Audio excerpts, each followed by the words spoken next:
今日はとっても風が強い日。あれ、こんな日に誰からの電話かな？はい、ノンタンです。ああ、豚くん？ノンタン、僕今家にいるんだ。今すぐノンタン家に行くからね。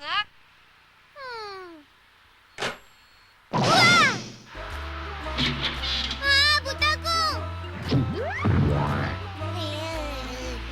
いててて。今電話を置いたとこなのに。すぐ行くって言ったでしょ。でもどうしてこんなに早く来られたの？実はね。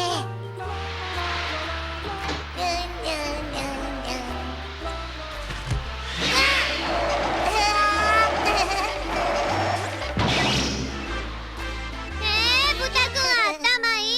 よーし、僕も誰かをびっくりさせてやろう。くまくん？本当？今から行く。でもこんな風の中来られるの？10数える間に僕の家に着いたらここにあるケーキ全部食べさせろだって？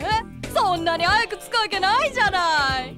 着くよ、10数えるうちに。本当？